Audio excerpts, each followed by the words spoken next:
Question number 7 देखिए, mark the correct statement. The magnitude of the velocity of a particle is equal to its speed. बिल्कुल सही बात है कि instantaneous velocity का जो मैग्नीट्यूड होता है उसी को अपन इंस्टेंटेनियस स्पीड के नाम से जानते हैं। आगे हमको बाकी ऑप्शन में एवरेज वेलोसिटी और एवरेज स्पीड को कमेंट करवाइए। तो अपन को पता है कि अगर कोई पार्टिकल अगर चल रहा है तो एक मूविंग पार्टिकल के लिए अगर वो कहीं भी अगर चला, कहीं भी अगर उसके पास थोड़ी सी भी स्पीड आई तो तुरंत लेंथ ऑफ पाथ आएगी, तो पक्का उसकी डिस्टेंस जो है वो ट्रेवल वो जीरो नहीं होगी। क्लियर? डिस्टेंस अगर जीरो नहीं होगी तो एवरेज स्पीड उसकी जीरो नहीं हो सकती। अब ऑप्शन पढ़ना जरा। The magnitude of average velocity in an interval is equal to average speed in that interval. इसकी देखो कोई गारंटी नहीं है, क्योंकि अगर हमारे पास पार्टिकल बिना मुड़े सीधा चल रहा है तो डिस्टेंस डिस्प्लेसमेंट बराबर होंगे। तो ऐसे में एवरेज स्पीड और एवरेज वेलोसिटी का मैग्नीट्यूड उस टाइम पे सेम हो जाएगा। लेकिन उसके अलावा अगर कोई ट्रेजेक्ट्री हुई, मुड़ गया हल्का सा भी अगर वो, तो ऐसे में डिस्टेंस हमेशा ज़्यादा होगी डिस्प्लेसमेंट से।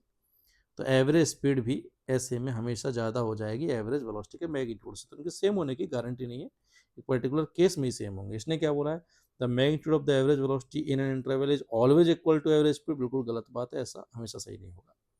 अगला पढ़िए। It is possible to have a situation in which the speed of a particle is always zero but the average speed is not zero.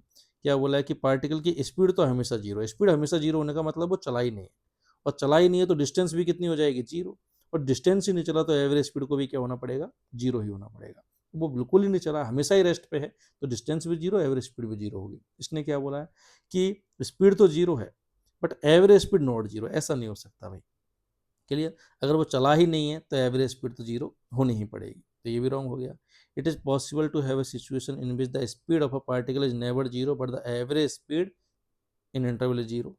कि अब उसने उल्टा पूछा है कि अगर एवरेज स्पीड अगर जीरो है, एवरेज स्पीड क्या होती है हमारे पास, total distance upon time.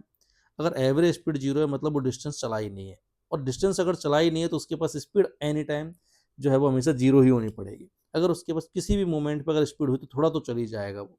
Clear है? तो अगर एवरेज स्पीड जीरो है तो मतलब travel distance zero, travel distance zero होने के लिए स्पीड को जीरो होना ही पड़ेगा। नॉन जीरो स्पीड से कभी भी डिस्टेंस जीरो नहीं हो सकती। क्लियर? इसने क्या बोला है कि it is possible to have a situation in which the speed तो हमेशा, स्पीड तो नॉन जीरो है, स्पीड तो क्या है, non zero, but average speed zero, तो ये पॉसिबल नहीं है। तो इसमें only A is the correct answer.